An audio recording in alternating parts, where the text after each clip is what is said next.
Hello and welcome to another Hope for All Awareness Wednesday. Today I am joined by Joe Whipple from Nonprofit Megaphone, who is going to teach us all about Google Ad Grants today. So Joe, I'm going to mute myself and then hand it over to you, and I will get the slides sharing while you introduce yourself. Perfect. Well, thanks, Taylor. I appreciate you having me, especially after we recently got to record a podcast together. So we're just continuing all of the fun, and I'm really looking forward to sharing what I know about the Google Ad Grant and hopefully help some of you nonprofits out there just answer some questions or figure out, what you can be doing to improve your online marketing strategy through the grant.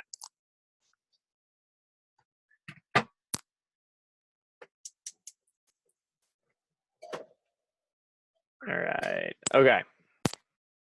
So to kick things off, if you want to go ahead and go to the next slide. Thank you.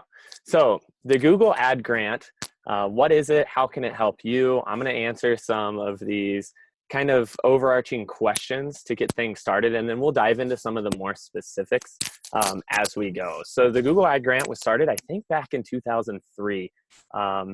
And it is an amazing tool. I think it's probably the most powerful marketing tool available to nonprofits. In terms of who it's specifically available for, if you are based in the United States and you are a 501c3, you are most likely eligible for the Google Ad Grant, with the exception of like hospitals and schools.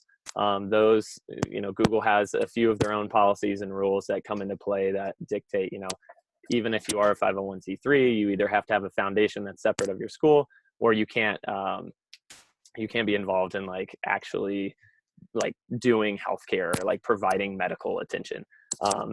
So if you are not one of those, then congratulations, because you're totally eligible for the grant, which is fantastic. And the grant itself allows you to have access to $10,000 a month in a Google AdWords budget. And so Google AdWords, it's one of those buzzwords, especially when it comes to digital marketing, that many of you have potentially heard about. But we're going to dive in here to just show you what exactly that is, how you can use this, and what it means for you. But it is a recurring $10,000 a month as long as you stay compliant with all of Google's policies, which they're kind of never ending. They're always changing a little bit, but there's good reason why they are the way they are.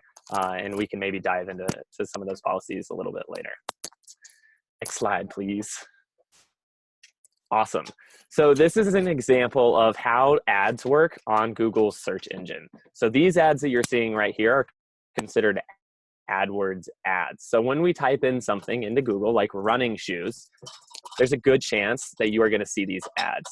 And from Google's perspective, they love showing these ads because, frankly, they make a lot of money. But the cool part for nonprofits is that you have access to this platform totally for free. So with this example, running shoes, these are paid ads. Now they look exactly like your text results, your organic results. If we were to scroll further down this page, which we can't because it's on a slide, but you would notice that, a regular organic result starts with that big blue header, then under it is the green URL, and then there are these site links and these gray descriptions and so forth.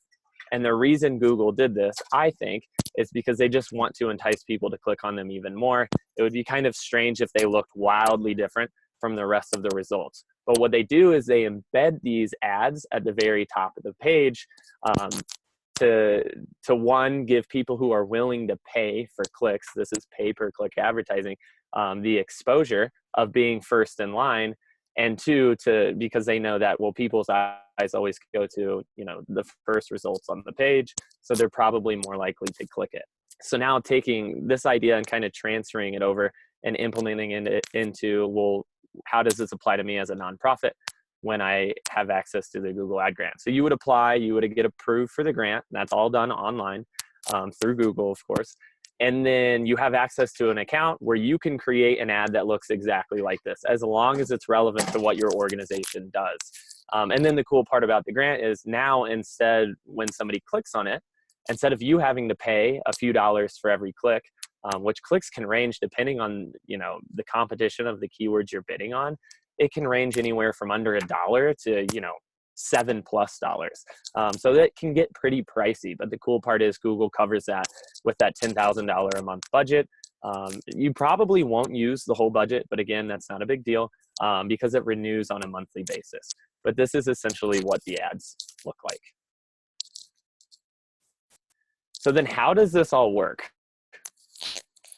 Sorry, Taylor, I'm going to make you go through like a couple little things. Or if you, yeah, so go ahead and go to the next slide. Thanks.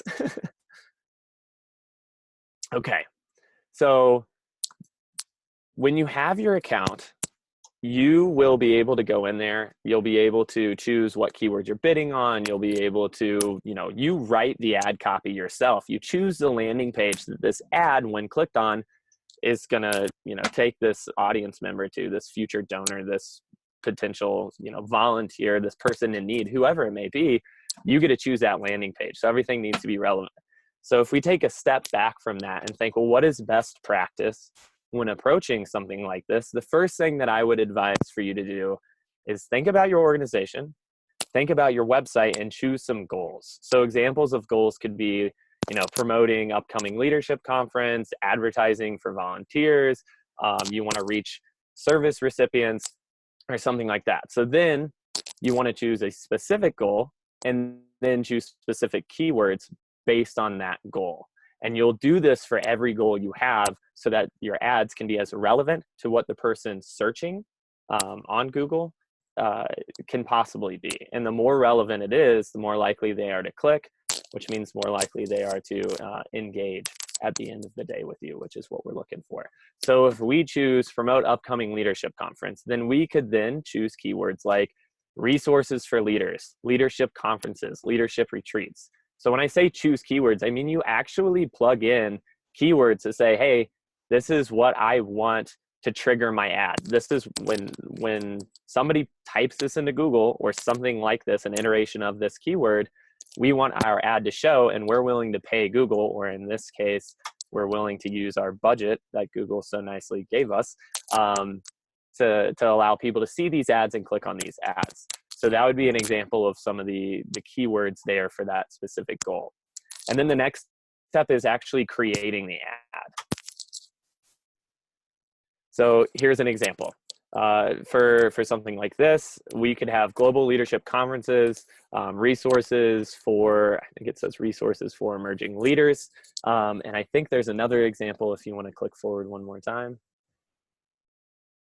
Oh, so I just kind of split it down a little bit here. So yeah, in that first example, global leadership conference, resources for emerging leaders.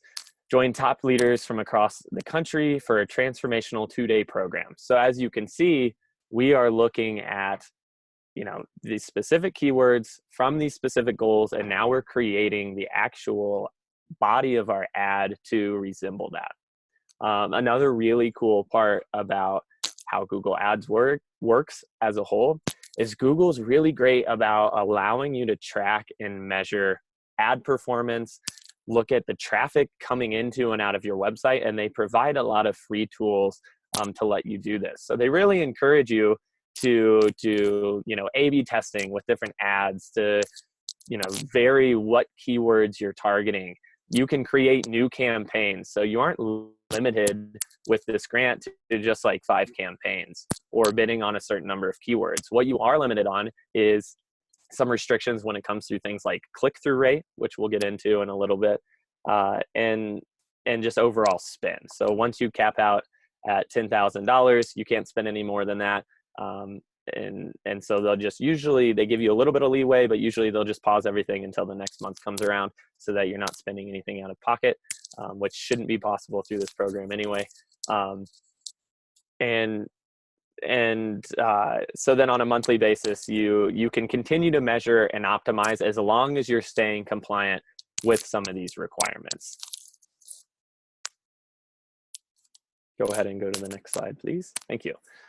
So we often get questions, and when I say we, I mean, as a part of Nonprofit Megaphone, we get questions like, well, how can it really help my organization?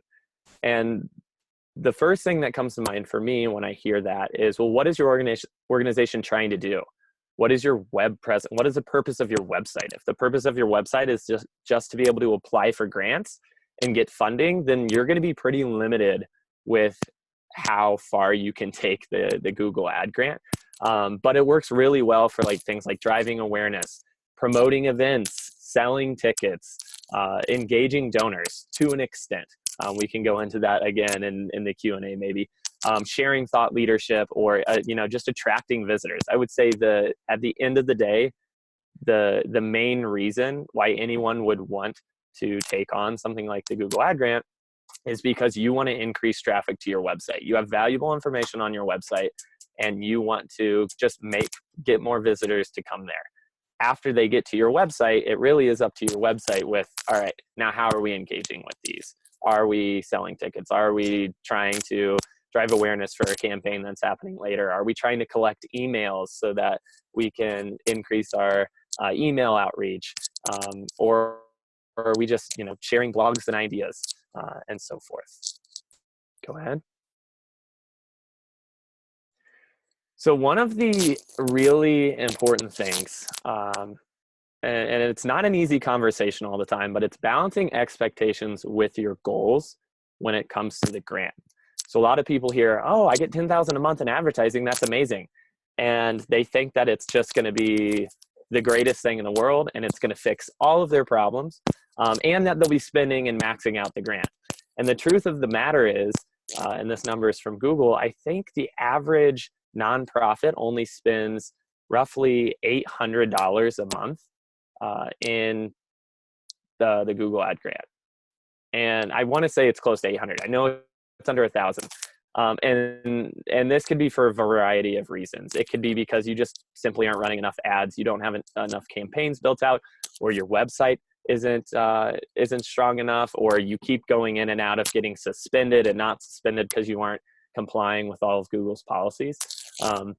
But at the end of the day, you need to understand what is the purpose of this grant and what are our goals as an organization, and how can we really align this to make it work. So then my one piece of advice I always let people know is that, spend does not dictate success. Really think about overall clicks, especially click-through rate, CTR, which is of all of the ads that are shown, how many are actually being clicked on? Are people ignoring your ads, or are people clicking on them? So spend, it really is an indication of the size of your organization and the popularity of your industry. Because if I'm bidding on a keyword that only costs me $1, and you're bidding on a keyword that costs you $10, then I can show 10 times the amount of ads that you are and get 10 times the amount of traffic for the exact same spend. So really, I'd like to challenge you to think about spend a little differently, and almost think about it, well, if you were paying this out of pocket, would your goal be to spend $10,000 a month, or would your goal be to maximize engagement with as little spend as possible? My guess is the second answer, and that's also Google's goal. So Google has really focused on implementing some of these policies to make sure that grant recipients are using this money wisely and really trying to engage and attract people for a reason other than just sending them to their website for them to bounce and them not to get anything out of it. Another thing with expectations is you might be getting a lot of clicks, but you're not seeing much engagement. So another really important part about the grant is a lot of people go into it without having any stats based on like, well, we've never known how many website visitors we have. We don't really know how many people are signing up for our email on a monthly basis or clicking on these campaigns. And that's fine. It makes it a little harder to see, what has this done differently for us, and is it actually doing anything? But even if you don't have something like that in place, think about your goals. Think about, are we targeting the right audience geographically? Because you can geo-target these ads to a very, very specific like zip code and population of people, which is really cool. Are you just trying to get donors? Are you getting a lot of clicks and your only goal is donors? So you're thinking, well, because we're not getting any more donors, we don't actually have any engagement. Donors are long game. That's like taking somebody out for dinner on a first date and asking them to marry you. It's just not how the nonprofit world works. You've got to suck them in with information and feed them, what they're interested in, what they want to hear, get them to sign up for an email list, really keep them engaged. And then when it comes time for your big event, your gala, your fundraising efforts, to reach out to them personally and try to engage with them further is oftentimes a lot more successful than just expecting somebody to be a recurring or a one-time donor after visiting your website from an ad. It just doesn't really work that way. And is your website optimized for your grant and for your audience? So a lot of people too, they'll acquire the grant, they'll write a couple ads, and they'll just be like, we're just not seeing much. And a lot of it comes down to your website.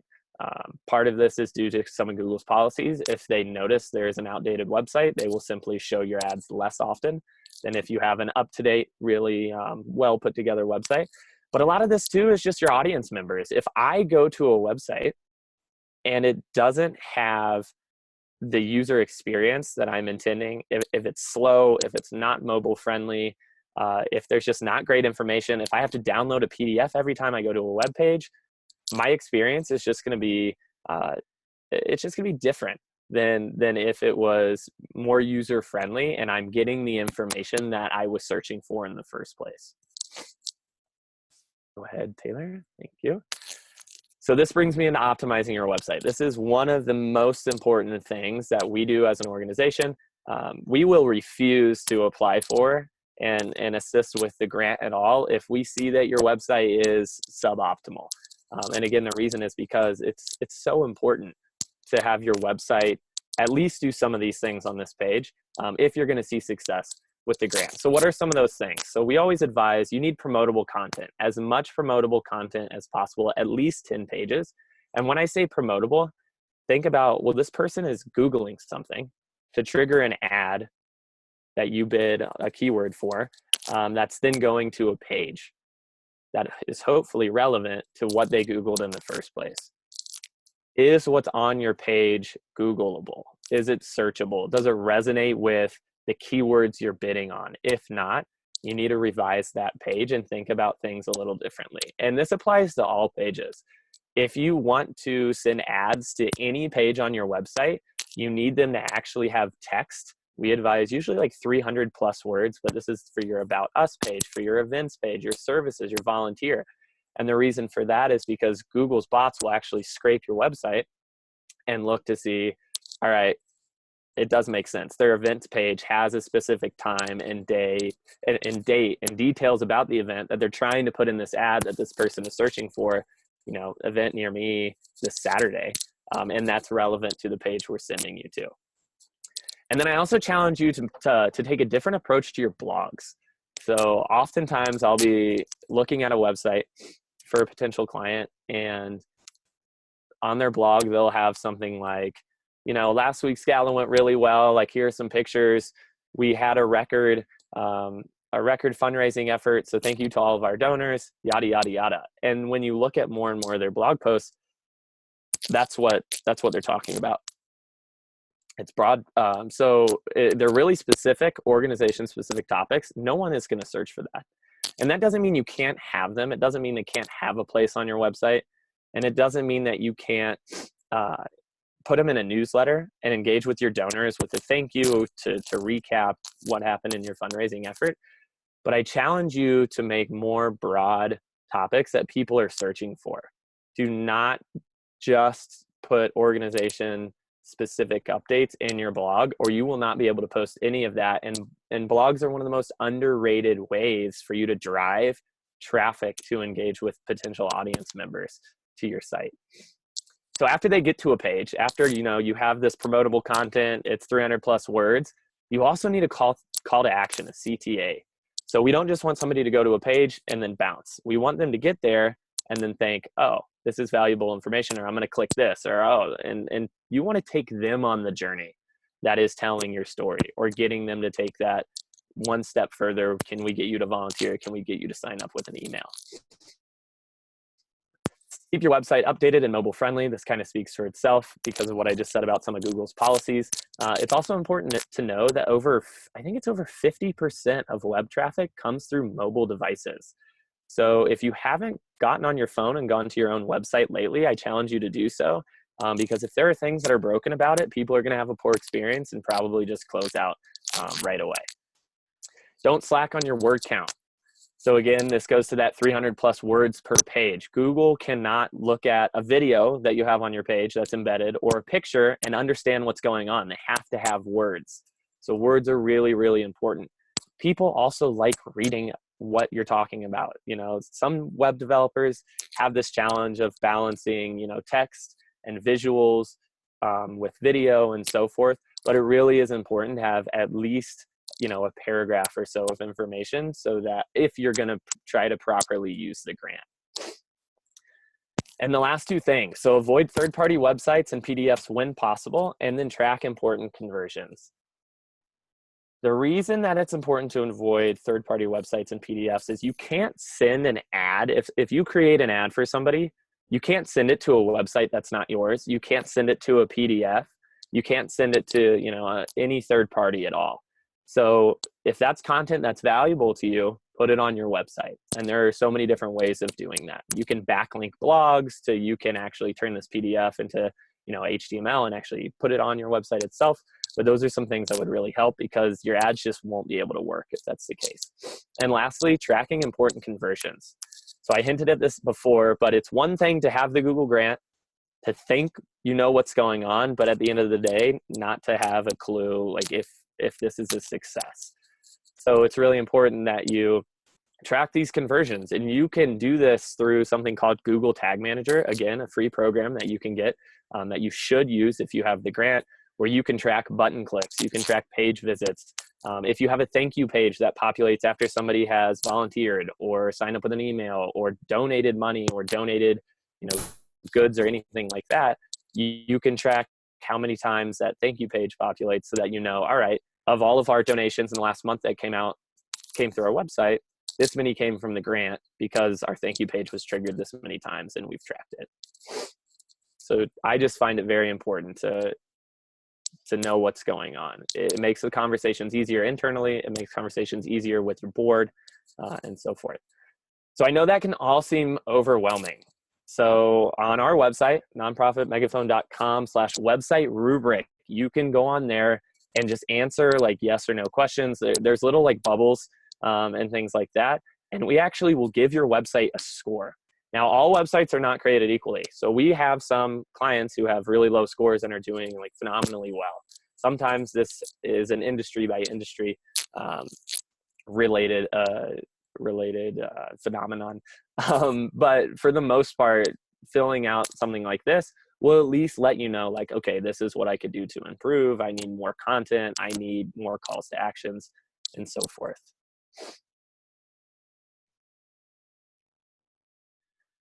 So I think we're getting close to the end here. Optimization and best practices. So your website can be optimized and everything can look great, but if you don't optimize your ads or you aren't following best practices, again, you're going to have some trouble. So at this point, you're probably realizing that the Google Ad Grant, it's not the simplest thing in the world, but it really is worth it if you have the experience with ads or do your homework or hire somebody else out. There's so many other organizations out there that can really make a difference for you guys in doing this. So just some quick tips on ads themselves. Maximize your character count. When I see an ad at the top of Google after making a search, if it's only 2 words, you know, it's not going to be mentally as stimulating or as appealing psychologically. So really maximize your character count just with every part of your ad that you can. Keep your audience in mind. If they think a certain way, if they talk a certain way, if you know that they're searching for specific words, target that. Geo-targeting is super important. Again, so this is one of those things where Google has a policy. You can't just target the whole wide world if that's not relevant to your organization. So if you're like most organizations, small, very local, you need to target just those people. Then you can get a lot more intimate with the way you talk to them, the message you're trying to convey, the landing pages you're sending them to. Use the max conversion strategy. So this is a very specific piece of advice.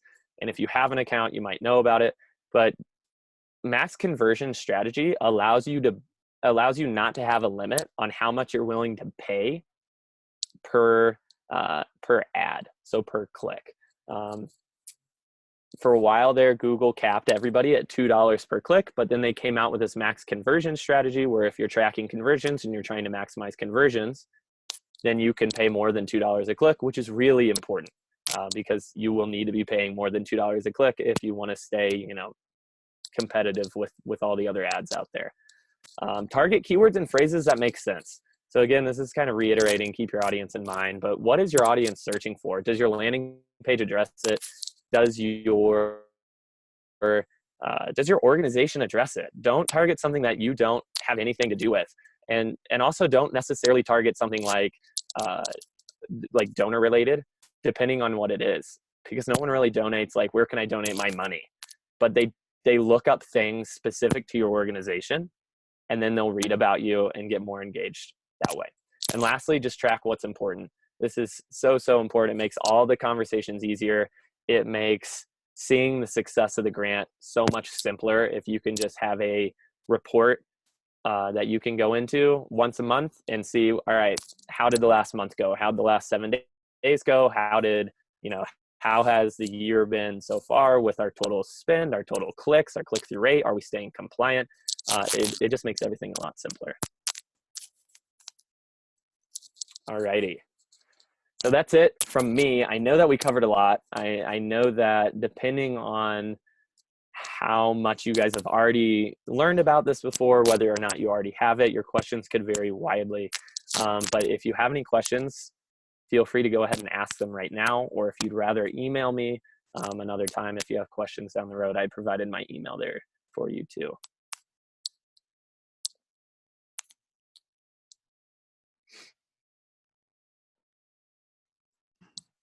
Are there any questions?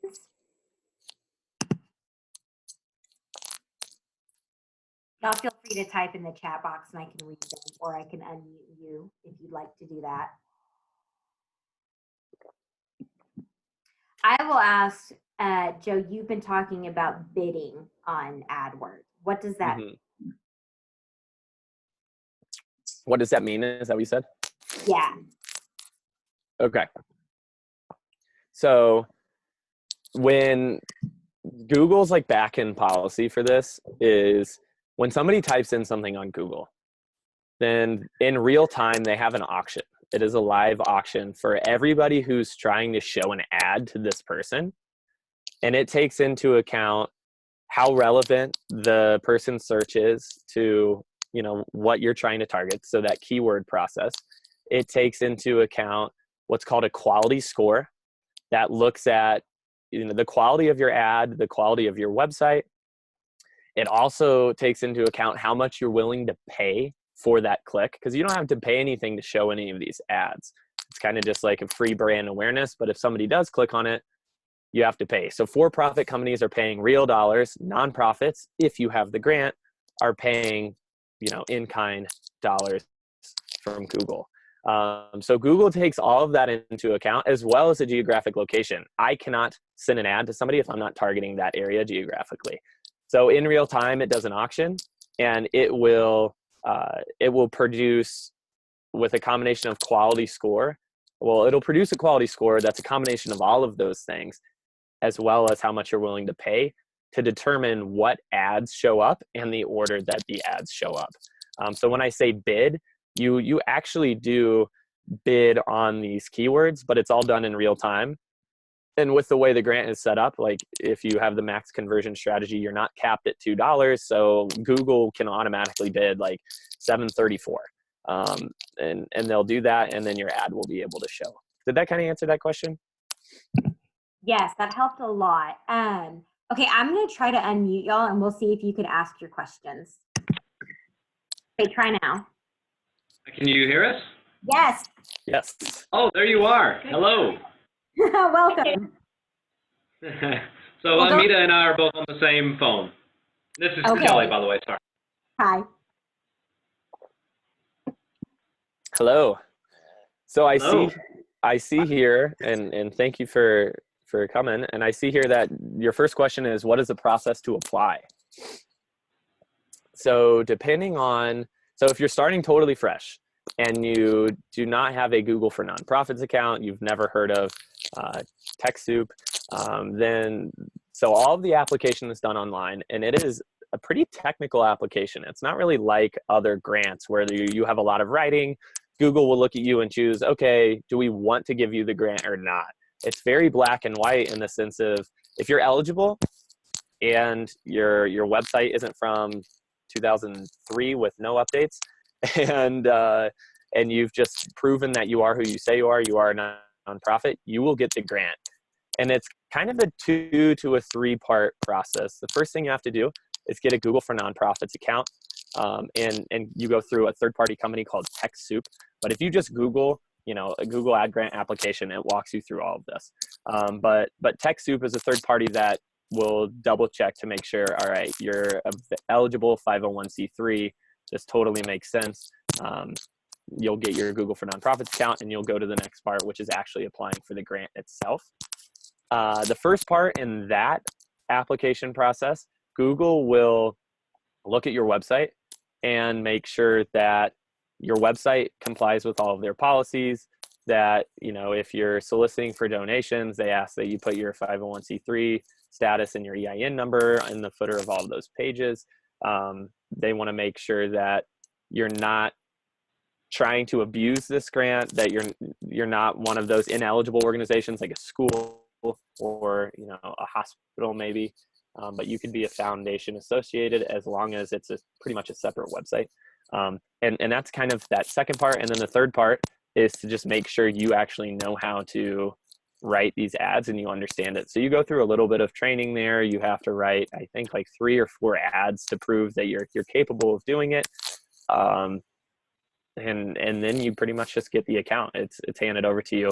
The process can take anywhere from a few weeks to a few months, depending on where you're being held up in the process and how quickly you can do things on the back end. So a couple of questions on that, if you can still hear us. Yeah. Can you? Okay. Amita just brought up a good point. So Playground Adventures is our nonprofit, or there's a nonprofit associated with it. Mm-hmm. The website, it's not the nonprofit itself does not have a separate website from the facility, I guess you would call it. Is that a problem, or can one website be both? Does that make sense? It depends. Yeah, that makes sense. So that's one of those tricky things where you don't necessarily know until you try to apply. The good news is you can apply and get denied and reapply as many times as you want. So a lot of people oftentimes will apply and they'll be denied because their website's not secure. So then they'll have to go secure their website and then reapply or something like that. So for a situation where the website itself isn't necessarily the nonprofit, it's also a part of a for-profit thing, it's going to come across as how much does this feel like it is a nonprofit versus how much are you not talking about the nonprofit at all. So what we always advise, like the easier way, instead of starting with just a totally new website, is to just make your nonprofit's status known. So like highlight it on the homepage, put it in the footer across the whole website. Did you say Playground Adventures was the name? That's correct. Yeah, and it's the facility is owned by the city of Grand Prairie, but then there's a nonprofit that is raising all the funds, to actually build it. Yeah, and is it in the form of just a foundation, or is it an actual? Is it just a foundation? Are you just trying to raise funds, or is this kind of more than that? Yeah, okay. Yeah. Really, the main purpose right now is just to raise funds to continue building it out. It's not even open yet. Yeah. So there. Joe, I've put it on the screen so that you can see. Oh, I was trying to look over here on my second computer, and I'm totally on the wrong website. So thanks for pulling it up. Can you see it? Yeah, I can. So what I would do, or if we were advising you, I would say, make sure that the 501c3, your nonprofit aspect of this is very prevalent when you first get to the page like that. That's awesome. I see it. and as long as it's also discussed throughout it probably will, it would be fine. I can ask my acquisition specialist, who is a total genius when it comes to like predicting and understanding Google's behavior for whether or not something will pass the test. But for something like this, it would probably be okay, as long as, again, you're talking about the charity and different things on that page and on that website makes sense for it. Okay, cool. Thanks for that info. Yeah. And then let's see, you have an existing AdWords account. If you receive the grant, would the money be associated with that account? No. And this is something you have to be really careful with. You have a separate account entirely, but if you're logged into both, they will look almost exactly the same.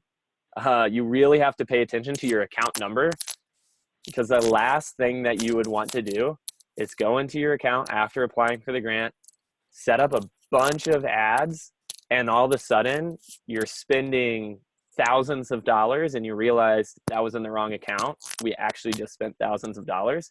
Google will not refund that.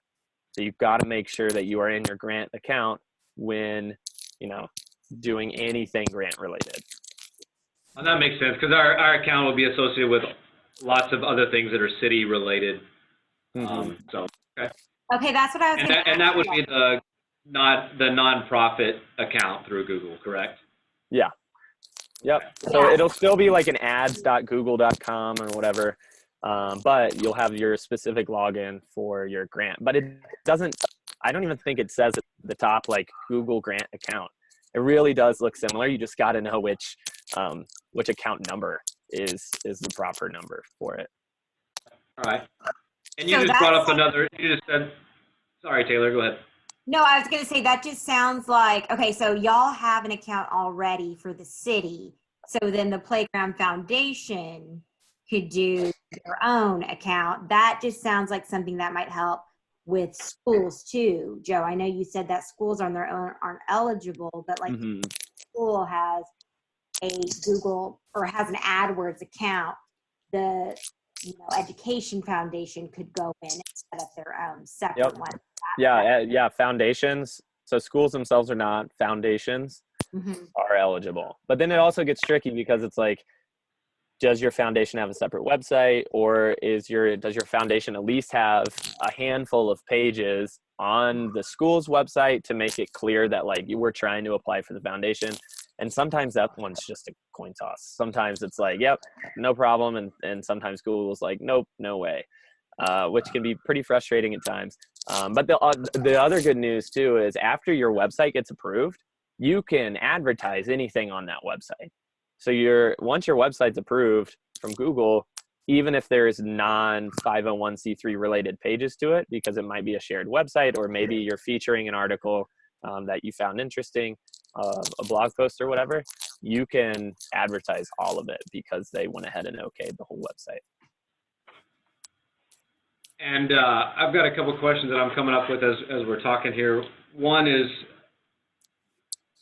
who should apply for it? Because I'm a city employee, and I have a city email address. Does this need to be maybe somebody that's on the board that does it from a personal email, or do we need to create an email that's associated with that URL? Is that the best practice? Mine's a City of Grand Prairie email extension.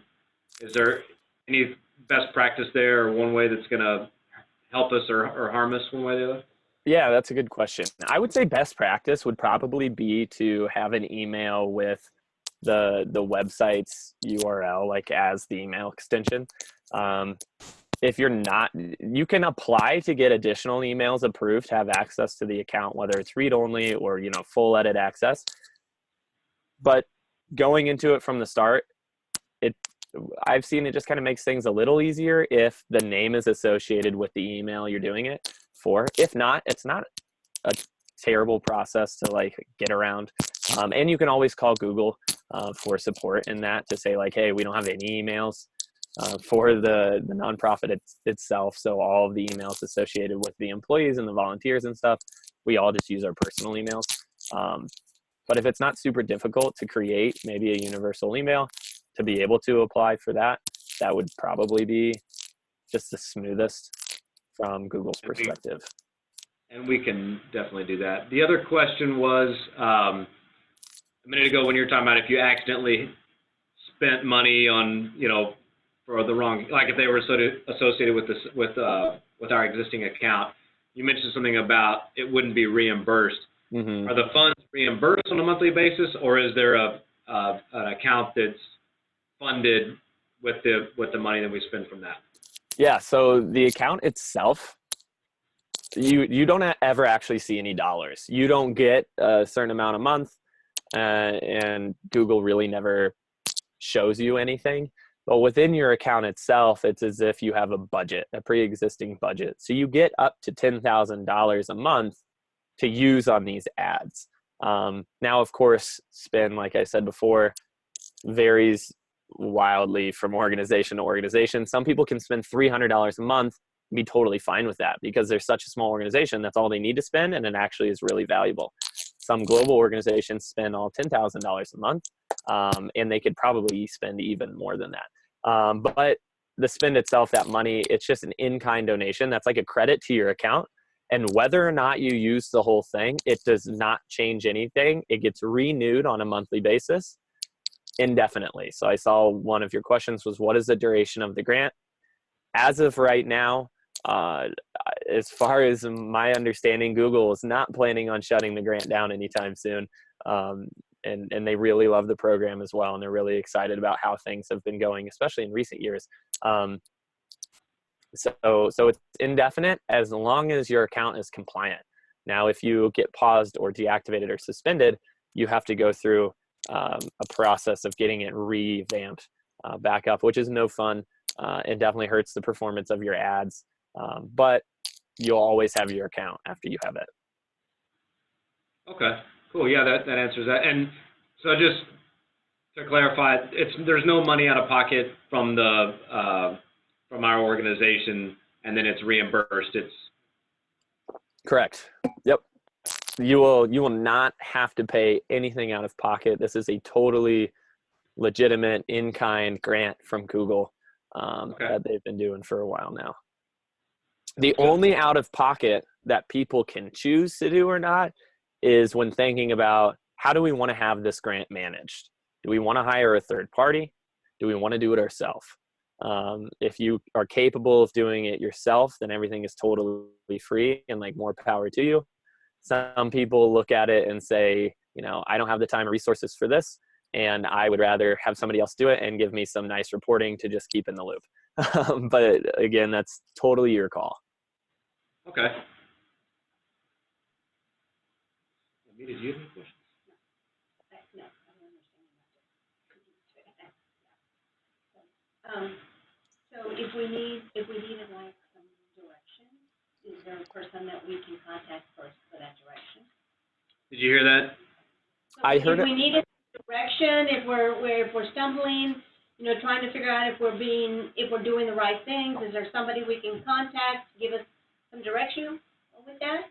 Yeah. So I guess it depends on what you mean by figuring out if you're doing the right thing. So if you have the account and everything's operational, then Google's policies will naturally kind of make sure you're doing the right thing, but they'll also give you a compliance report to say like, you're doing well here, you broke this rule, or like you're compliant with all of our policies. If you're just trying to look for doing the right thing in terms of best practices, you can't really get that from Google.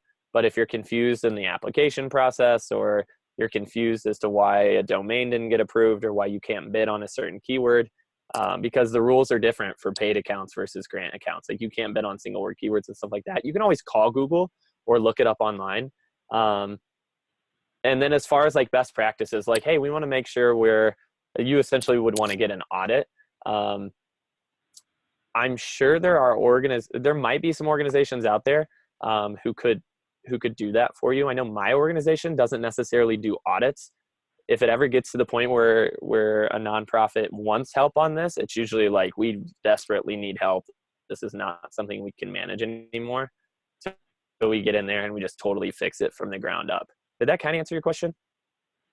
Well, yes, but I just wanted to make sure that I don't want to have to deal with a lot of extraneous extra stuff. I just want to go in and do and apply for this grant and be successful at it. So I don't. So that's what I'm trying to do. Am I doing the right thing in order to be given this grant? That's the kind of information. Got it.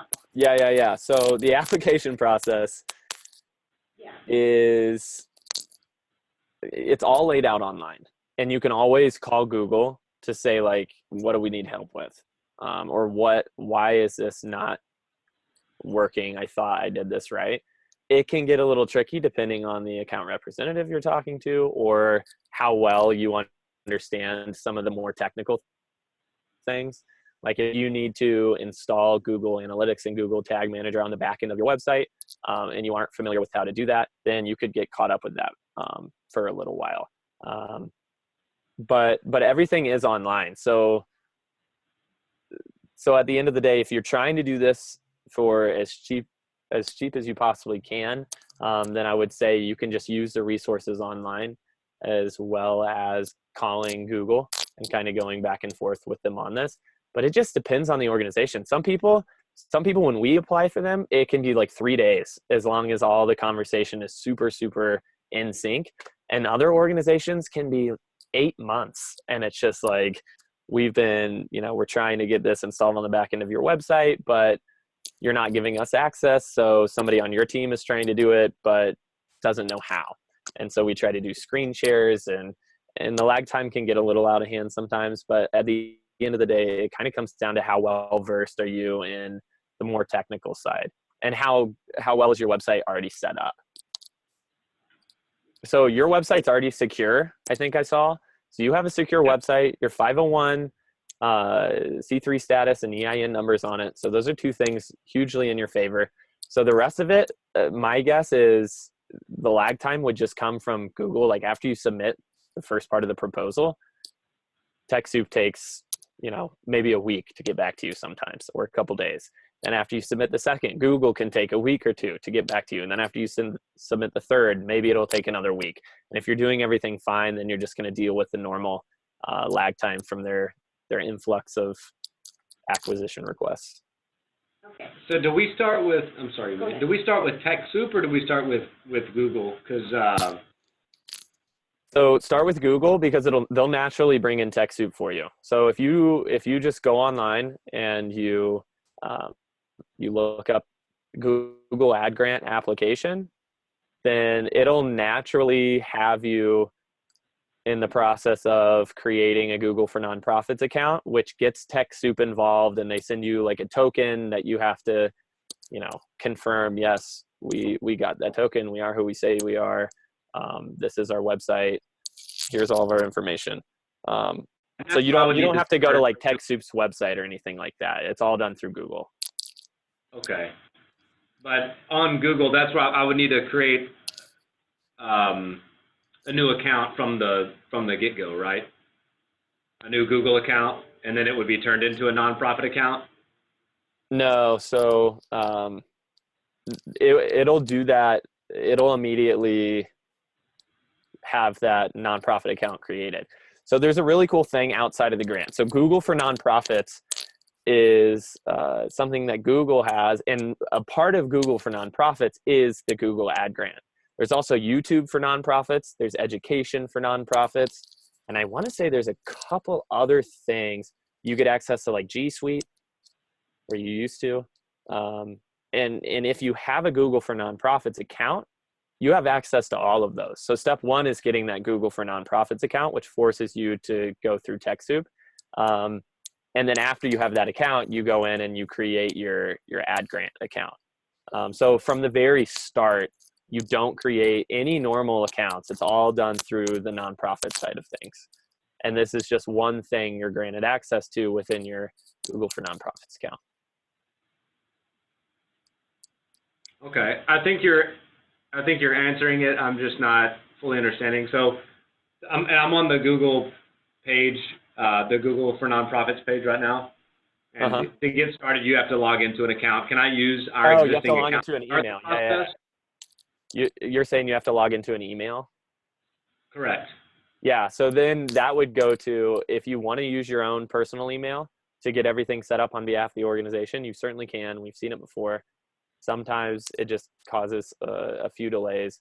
Or if you want to start fresh with an email that's related to your organization, you could do that too. Okay. I mean, the account that I have set up, the Google account that I have set up that we use for AdWords and YouTube and everything, that's associated with the city of Grand Prairie.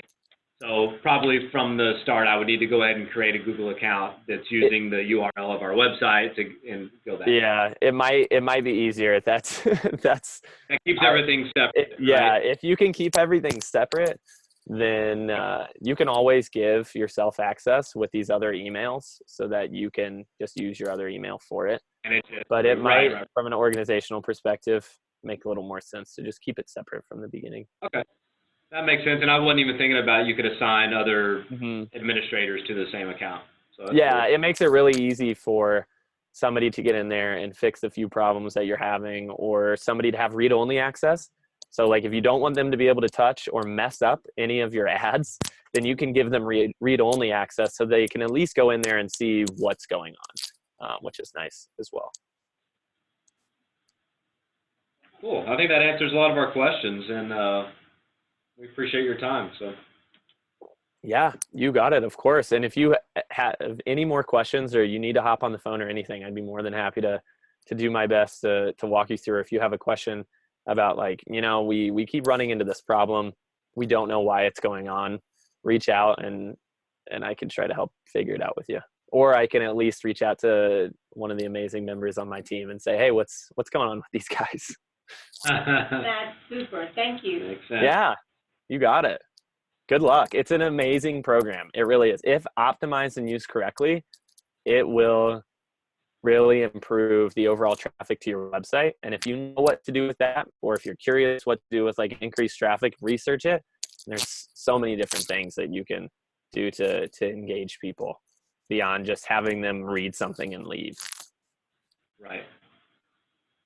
Well, Joe, thank you for your time today. And yeah. Team Playground, I'm going to be figuring this stuff out too. So, Anita, you know how to find me. We'll just stay in contact with each other as we're muddling through this. But thanks. I'm glad y'all were able to join. And Joe, thank you so much. This has been recorded, and I'll get it posted on our YouTube and put links on Facebook and all that good stuff. And then I will make sure y'all have Joe's information. And I used that website rubric. And it was super helpful and showed me all of the many that we can be doing better to optimize our website. So I'll make sure y'all have that as well. But thanks, everyone, and happy Wednesday. Thank you so much. Happy Wednesday. Thanks, Taylor. And as always, as I sign off Awareness Wednesday, if you have organizations you think we should highlight, or people or projects or good ideas, let me know and we will get them featured as we keep Awareness Wednesday going. So thank you, everyone, and we'll see you for the next one.